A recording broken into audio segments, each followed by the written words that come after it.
So when Christ died, and I believe and confess that, at that time that bondage was broken and we were set free. So now the believer is free to serve Christ or God, and no longer do we serve our old taskmaster, which was Satan. So in looking at this, whenever we set out to be free from the bondage of Satan, he always comes to attack your faith. He's not attacking your house. He's not attacking your money. Now, when I say he's not attacking that, that's not where the struggle is. If your heart is knit to money, because the Bible says the love of money is the root of all evil. Not that money is evil, but the love of it, meaning that you place that thing before God.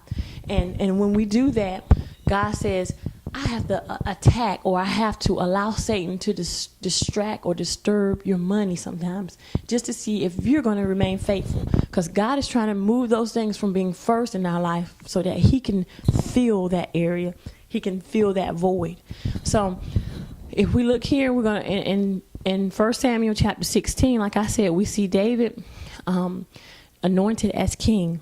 And then in chapter 17, which is where we're going, we'll see that Goliath comes to challenge him. Right after he's anointed, he comes to challenge, or David steps up to a challenge, okay?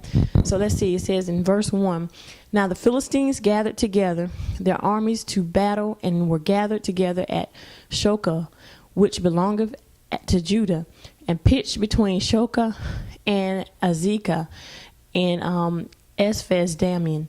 And Saul and the men of Israel were gathered together and pitched by the valley of Elah, and set the battle in array against the Philistines. And the Philistines stood on a mountain on one side, and Israel stood on the mountain on the other side. And there was a valley between them. And there went out a champion out of the camp of the Philistines named Goliath of Gath, whose height was 6 cubits and a span, like I said, between 9 and 13 feet. And he had a helmet of brass upon his head, and he was armed with a coat of mail. And the weight of the coat was 5,000 shekels of brass, about 125 pounds, just the weight of his armor, or his shield and his armor. And he had greaves of brass upon his legs, and a target of brass between his shoulders. And the staff of his spear was like a weaver's beam. And his spear's head weighed 600 shekels of iron, and one bearing a shield went before him. And he stood and cried unto the armies of Israel, and said unto them, why are ye come out to set your battle in array? Am not I a Philistine, and you servants to Saul? Choose you a man for you, and let him come down to me. Now, let's picture Goliath as a type of Satan. And Satan, we know, tried to exalt his throne over God and was kicked out.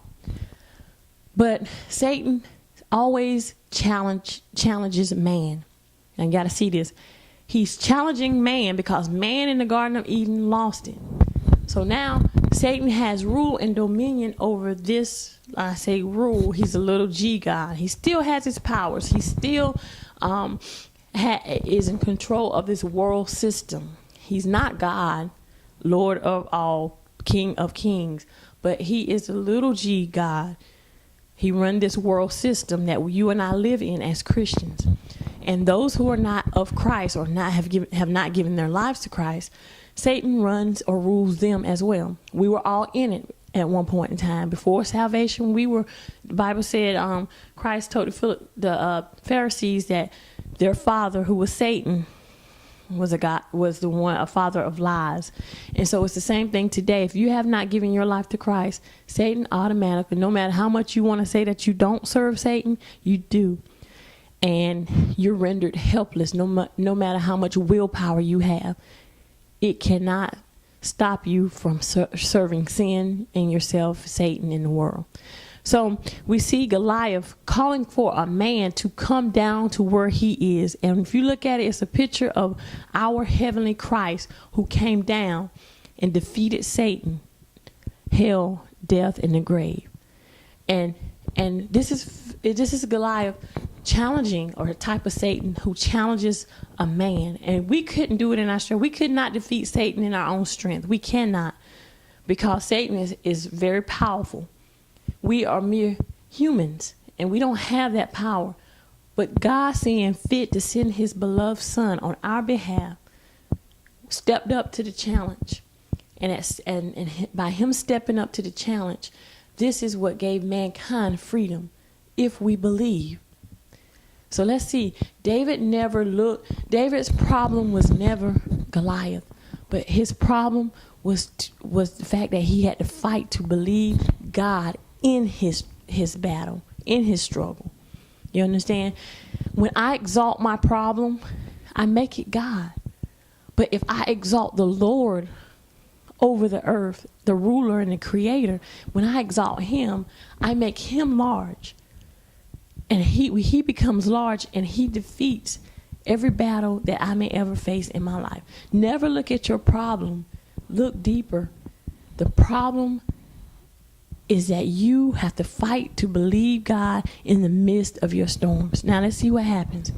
It says, let him come down to me. If he be able to fight with me and to kill me, then will we be your servants. But if I prevail against him and kill him, then shall you be our servants and serve us. Now look at this. Satan puts us in bondage because Satan put mankind in bondage because we could not defeat him. We chose to obey him, and in yielding our members as instruments of righteousness.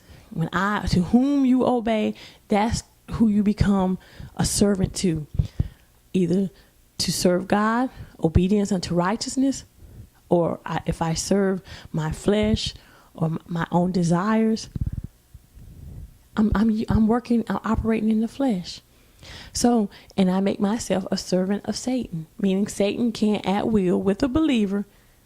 If I walk in the flesh, Satan can't possess you, but he can use you. He can oppress you. You understand what I'm saying? Satan's whole goal is to place the believer in bondage, to get us never to trust God, never believe, so that we'll always be fearful, inactive Christians, unable to get over a cold. Y'all understand? If you don't allow the Holy Spirit to be active in your heart and life, faith without works is dead, yet being alone.